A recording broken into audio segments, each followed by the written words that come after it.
Des livres, de la musique, les spectacles, les entrevues de Musicbox avec Gérard Quentin.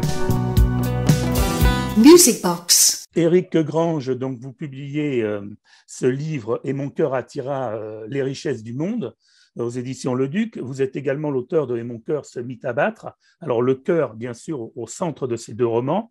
Alors comment le situer? C'est à la fois une expérience de vie, c'est un roman initiatique ou simplement un parcours spirituel? Eh bien, bonjour à tous. Eh bien, oui, effectivement, c'est les trois à la fois.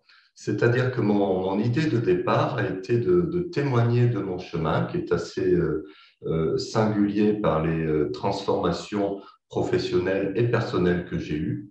Et j'ai choisi le mode roman de manière à raconter une aventure d'un personnage qui s'appelle Tony, qui est un globe-trotter.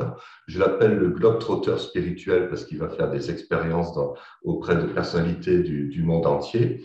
Et il va se transformer. Dans le premier tome, il part en quête d'une improbable guérison du cœur, il est malade du cœur. Dans le deuxième tome, il prend sa place professionnelle, trouve son devenir professionnel à travers des expériences et des rencontres qu'il a dans le monde entier. Mais effectivement, oui, c'est autobiographique, mais c'est aussi, ça se veut initiatique au sens fort du terme. Hein. Le roman commence à Bali. Donc, il est revenu d'une sorte de tour du monde et il est attiré par Bali. Bali, ses rituels, sa spiritualité, et puis il y a ici donc il va assister à un culte dévoué à Ganesh, le dieu de la prospérité, de la santé. Donc, c'est vrai que c'est deux points qui sont importants pour lui.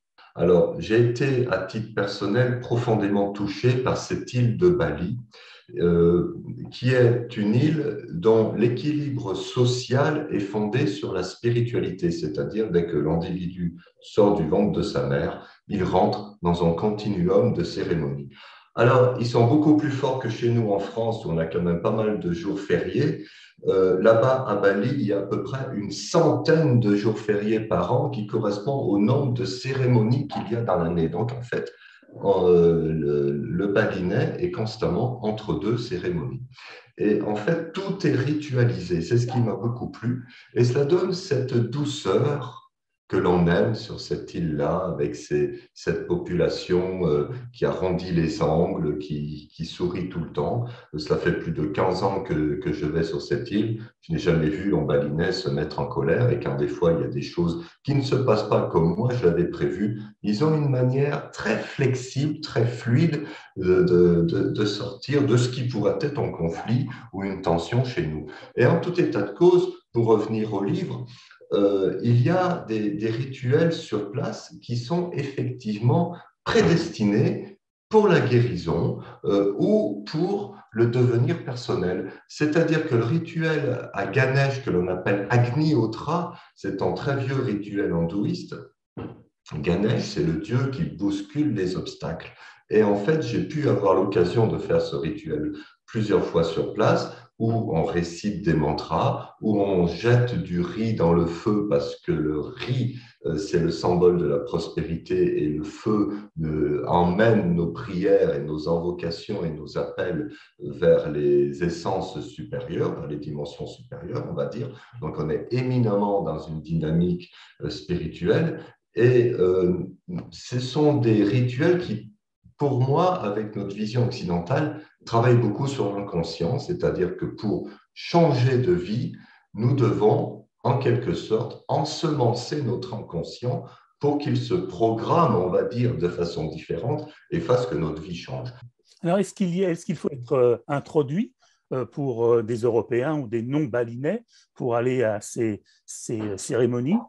C'est mieux parce qu'il y a beaucoup de codification, à commencer par la codification vestimentaire, c'est-à-dire les hommes doivent porter en houdan, c'est-à-dire en couvre-chef, sur le front une chemise blanche qui appelle la pureté, et en sarong, ce qu'on appelle en paréo à Tahiti, voilà, une ceinture qui est nouée d'une certaine manière, et il y a également des positions dans le temple et des manières de se tenir dans le temple. C'est mieux d'être introduit par un guide. C'est pour ça que dans mon histoire, il y a Madé, le guide et ami de mon personnage Tony, qui va l'initier justement à toutes ces petites subtilités, à observer tout ce qui se passe pour aller vers un système de purification, d'offrande et de purification qui sont les trois grandes clés de chaque rituel balinais. Alors, vous parliez de Globetrotter tout à l'heure. Alors, il est allé au Pérou. Tony ou Éric Grange, est allé au Pérou, en Égypte, sur l'île de Pâques, et puis des rencontres avec… Alors, est-ce qu'on peut dire des gourous ou est-ce péjoratif? Moi, j'aime bien le terme gourou qui, au sens initial du terme, veut dire personne de sagesse. Donc, en France, ça a été un petit peu dévoyé parce que la presse a fait grand cas de gourou il y a surtout une vingtaine d'années et d'actes un petit peu malfaisants. Mais dans tous ces pays asiatiques, essentiellement, le terme gourou est très, très noble. C'est une haute considération d'appeler quelqu'un gourou. Donc oui, moi, je préfère parler de personnes inspirantes. Voilà. Après tout, sans être nommément en gourou ou en maître spirituel, nous connaissons tous des personnes qui nous inspirent et ce sont des relais qui nous permettent justement de vivre mieux nos vies en étant plus dans la douceur avec la vie. Et ce sont eux qui intercèdent entre nous et les forces spirituelles, les forces de… Voilà. C'est-à-dire que ces personnes-là intercèdent entre notre moi et ses forces spirituelles, ou notre moi et notre dynamique psychique qui est composée de notre personnalité, de nos blessures, et qui font que ces personnes-là vont permettre, évidemment, d'aller adoucir, parfois de guérir nos blessures. C'est ce que j'ai vu parfois de façon remarquable avec les guérisseurs balinais ou certains chamans péruviens ou certains guérisseurs de l'île de Pâques qui, avec des rituels que l'on ne comprend pas, et c'est ce qui est important de noter, c'est que le mental ne comprend pas ces rituels, donc on déconnecte d'une dynamique purement rationnelle et calculatrice pour aller s'ouvrir à quelque chose de mystérieux qui va, je l'espère, nous toucher et réveiller en nous des nouvelles ressources. C'est ce que je trouve absolument passionnant. Alors, il y a des belles rencontres aussi. Marie-Louise Bonaventure, une Québécoise, qui parle de son expérience et fait partager son expérience. Voilà, donc elle, ce serait plutôt une personnalité du monde du développement personnel. Il y a des gens qui sont très connus dans le monde pour ça, parce qu'ils ont eu un talent pour aider les gens au quotidien avec des outils très pratiques. Effectivement, Tony, mon personnage, rencontre cette Marie-Louise qui le prend en amitié et qui va lui fixer des challenges pour se sortir de sa situation professionnelle instable, insatisfaisante, un peu misérable.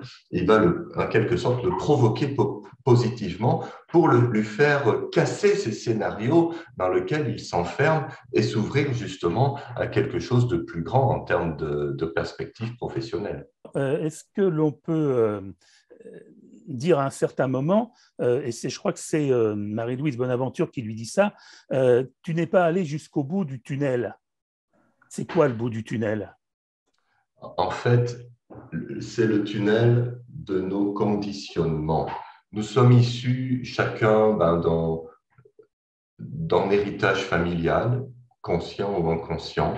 Il y a des familles où tout le monde est entrepreneur, créer son entreprise. Il y a des familles où on aime être fonctionnaire, on préfère la sécurité. Voilà. On a tous des programmes que nous avons hérités. Et en fait, il n'y a pas de bons et de mauvais programmes. Il faut simplement trouver notre propre programme, qui n'est pas forcément celui de notre père, de notre mère ou de notre famille. Et du coup, sortir du tunnel, c'est sortir du tunnel de nos déterminismes et s'ouvrir à la question qu'est-ce que j'ai à offrir au monde, qu'est-ce que j'ai à partager avec le monde, quelles sont les plus belles ressources que je puisse avoir, qu'est-ce qui m'inspire, qu'est-ce qui me rend le plus désirant et qui sont bien souvent les axes professionnels qui nous conduisent à l'excellence. C'est ce dont j'ai voulu témoigner pour l'avoir vécu moi-même à travers la création de mon entreprise dans le voyage, où effectivement, tout ça, c'est parti d'une passion à titre personnel et qui est devenue, on va dire, ma révélation professionnelle. Alors, vous développez aussi quelques principes. Il y a la théorie des 10 000 heures. Oui, Et vous parlez de Steve Jobs, de Bill Gates, ou même d'Einstein. Mark Zuckerberg, voilà. Voilà. Alors, en fait, il y a un statisticien québécois qui a constaté que les projets démarrent vraiment et prennent beaucoup de force quand on y a consacré 10 000 heures. Ça représente à peu près 3 ans à temps très complet. Et effectivement, quand j'ai regardé ça, j'ai vu que quand j'ai créé mon entreprise, c'est au bout de 3 ans qu'elle a commencé à prendre véritablement de la force et à se structurer et à faire que je suis sorti des démarrages toujours un peu stressants avec des nouvelles questions qui se posent partout. Mais ce que je transmets aussi, c'est que ce n'est pas ah, je dois faire 10 000 heures pour que mon projet fonctionne. C'est que dès la première heure, il se passe des transformations. Dès la deuxième heure, il va y avoir des échecs, des réussites et quelque chose se met en mouvement. Mais ce que je veux dire, c'est que les énergies de prospérité et de réussite sont des énergies lentes. Mais solides aussi, c'est-à-dire je n'ai pas de solution magique pour dire, ben voilà, ma vie va changer demain d'un seul coup. Je ne sais pas si vous avez vécu cet épisode-là, un roman un peu à suspense à un certain moment, puisqu'il y a eu une rencontre avec, et la théorie du gagnant, gagnant, gagnant. Alors, gagnant, Oui, gagnant, j'en avais entendu parler, mais le 3 gagnants, je ne connaissais pas. Et c'est une rencontre là qui va s'avérer plutôt toxique. Il y a une forme de naïveté dans le personnage, ou tout simplement de confiance, de bienveillance à ce moment-là. oui, absolument, absolument. Alors, j'aime beaucoup cette notion de gagnant, gagnant, gagnant. Je vais donner un exemple simple. Quentin et Eric discutent ensemble. Quentin peut être gagnant dans la mesure où il va découvrir peut-être un nouvel auteur. Eric peut être gagnant parce qu'il a plaisir à faire une interview, mais on pourra être gagnant-gagnant, mais en fait, la personne qu'il faut qu'il gagne, c'est ces nombreuses personnes qui nous écoutent en ce moment et que c'est lui qui va avoir le fin mot de l'affaire. Donc, c'est toujours important d'intégrer le tiers, je dirais le tiers gagnant, pas le tiers payant, le tiers gagnant dans notre histoire et de penser que pour que notre partenariat fonctionne, tu gagnes, je gagne, et quelque part, la vie gagne aussi. Et j'ai toujours pris toutes mes décisions en fonction de ces 3 critères. Mais votre propos, c'est de sensibiliser le lecteur soit à une forme de développement personnel, de découverte de voies occultes, pourrait-on dire, Oui, spirituelles, et d'aller vers une forme de méditation sur soi-même pour justement aller vers ce gagnant, gagnant, gagnant et cette prospérité. je dirais que mon intention, ça a été de témoigner quelques principes que je me suis appliqués, que j'ai parfois auto-découvert moi-même, et de dire aux gens, mais faites-vous confiance. Aujourd'hui, il y a beaucoup de possibles qui sont ouverts. Il y en a énormément et avancez, faites-vous confiance. Comme moi, à un moment donné, je suis sorti de mon travail qui ne me convenait pas trop et j'ai fait confiance à un projet qui était novateur, qui n'existait pas auparavant et qui a fonctionné. Donc vraiment, si j'avais un vœu cher à mon cœur, justement, ça serait de transmettre le message de la confiance et que si mes principes qui ont fonctionné pour moi peuvent aider les autres, j'en serais vraiment fort content. Alors, il y a une rencontre aussi, brève rencontre, je dirais, avec le Dalai Lama. J'aimerais que vous racontiez un peu. Oui, ça c'est une histoire vraie, c'est-à-dire je voulais rencontrer le Dalai Lama et quand j'étais au Ladakh, il donnait son Kalachakra, c'est un Kalachakra Retreat et il y a là 10 000 personnes, c'est un stade entier. Et je montre comme quoi la volonté peut s'incarner et se réaliser. Et à force de discuter avec les gens de l'ordre, de l'ordre de l'organisation de l'événement, j'ai pu avoir des petits tuyaux. Et effectivement, comme je sais que là-bas, le Dalai Lama commence ses retraites assez tôt, aux environs de 7 heures, et que des fois, Il fait le chemin entre sa résidence d'été et le stade qui se trouve à 300 mètres à pied. J'ai dit, eh ben, je vais faire le siège devant la maison du Dalai Lama. C'était un immense cadeau pour moi parce que j'ai pu le rencontrer 2 fois et échanger quelques minutes avec lui. Et ben, c'est beau de voir que quand on met de l'énergie et de la volonté ferme pour obtenir quelque chose, eh bien, parfois, ça se réalise et c'est ce qui s'est fait là. Alors, vous parliez de voyage tout à l'heure. Vous avez effectivement créé votre agence Oasis Éveil au Monde, une agence spécialisée justement dans ce genre de voyage initiatique. Euh, Pourquoi avoir fait cette agence et l'avoir fait sous cette forme-là? Au début, moi, je voulais voyager comme ça et trouver des professionnels qui m'auraient préparé le terrain sur des pays pour explorer un pays sous sa dynamique psycho-spirituelle. Mais en fait, ça n'existait pas. Ça n'existait pas. Et alors, du coup, j'ai dit, eh ben, je vais le faire pour moi-même. Et puis, deuxième étape, eh ben, mais si j'en faisais profiter les gens, c'est ouvert à tout le monde. Il n'y a pas besoin d'avoir un niveau ou un prérequis. J'aime bien quand il y a beaucoup de gens, justement, qui ont une première approche de la spiritualité sur les bords du Gange en Inde, dans certains temples bouddhistes du Ladakh ou ailleurs. Et justement, c'est très, très beau parce que là, on est justement sur des spiritualités authentiques qui évitent justement les écueils des spiritualités marchandes qu'on a évoquées juste avant, quoi. Alors, pourquoi aller si loin? On a perdu, nous, tout sens de spiritualité? Non, non, non. C'est vrai que en France, il y a beaucoup de choses qui se font. On voit bien, il y a de plus en plus de gens sur le chemin de Compostelle, par exemple. Et ce ne sont pas forcément des gens qui sont dans une démarche engagée au niveau catholique, mais je connais beaucoup de gens qui ont eu besoin de prendre un temps de recul et d'aller marcher sur Compostelle.